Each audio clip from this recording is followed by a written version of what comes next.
Hey, what's up? I'm Matt Harvey. I'm doing guitar and vocals on this upcoming Left to Die tour with Terry Butler and Rick Ross from Death, Massacre, etc. And our drummer Gus Rios, who plays with me in a death tribute band called Gruesome. You probably already knew that.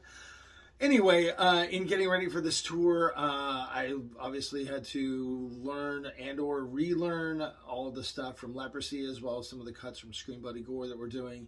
I thought it might be fun and interesting to kind of document the progress. Gus and I recorded a practice demo. Obviously, he's in Florida, I'm in California, so did it over the internet.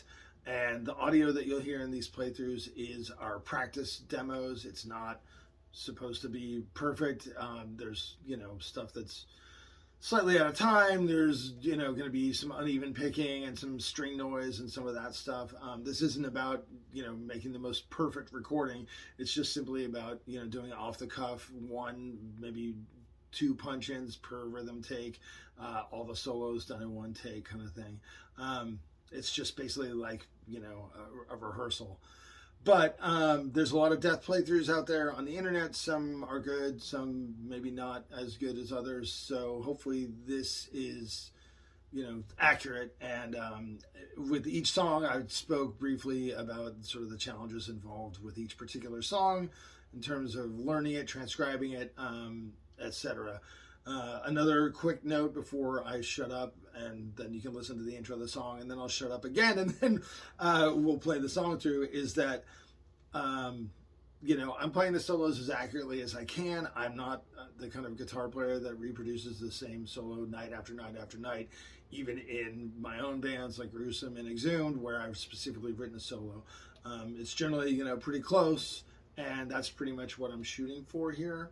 I'm not Chuck, obviously, and, I'm kind of just, I'm playing his stuff, but I'm doing it in a way that makes sense for me as a guitar player, but hopefully stays true to what's important about the solo. I'm sure I'll hear about it in the comments if I go too far afield. All right, thanks for watching. Let's play some death stuff, and hopefully it's fun and useful and cool.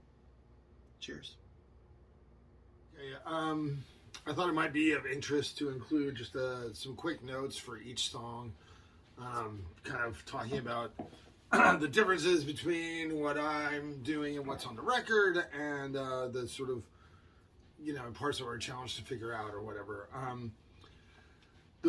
So for the song Leprosy, really the main point of confusion is that tapping break after the first chorus. I've seen a lot of different covers, most of which are clearly wrong, some of which are close. I watched a lot of videos.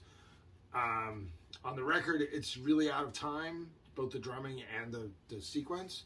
So it's buried in the mix under a lot of reverb, so it's very hard to hear. I think it was the Live in Tokyo video from '95 that I thought had the clearest performance of it. Obviously, that's on YouTube. You can find it. And as far as I can tell, I'm going to just play the sequence slow. What Chuck is playing is...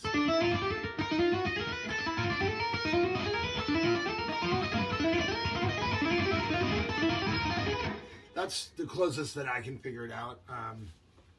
If you think that you've got something more accurate, you can feel free to tell me all about it in the comments. The only other part I think that's really fudged on here is in the chorus.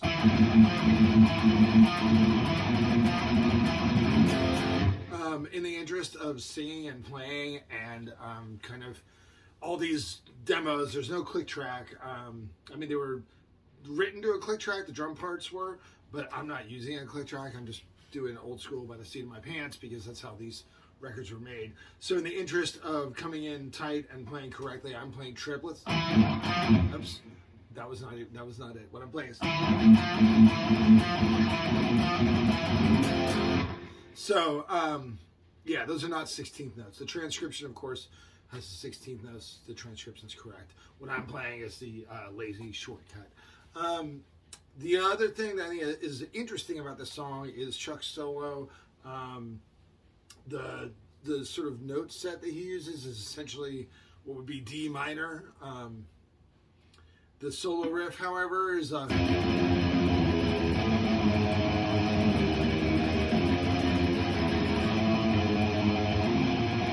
which does not even have the note D in it. So I thought that was kind of lent the solo a pretty interesting kind of melodic sensibility, and that it's sort of dancing around, you know, a couple of different keys that the solo could be in. You know, I'm sure that this is just something that's done by accident. I don't think Chuck was sitting around in 1988 being like, you know, it would sound really weird, man. As if, you know, it's just, it's the case of, you know, learning to play and getting better, and doing something that sounds cool, not really worrying about the theoretical grounding of it. Because it's pretty well documented that Chuck was not like, didn't really have a background in theory. So, yeah. All right, cool. That's...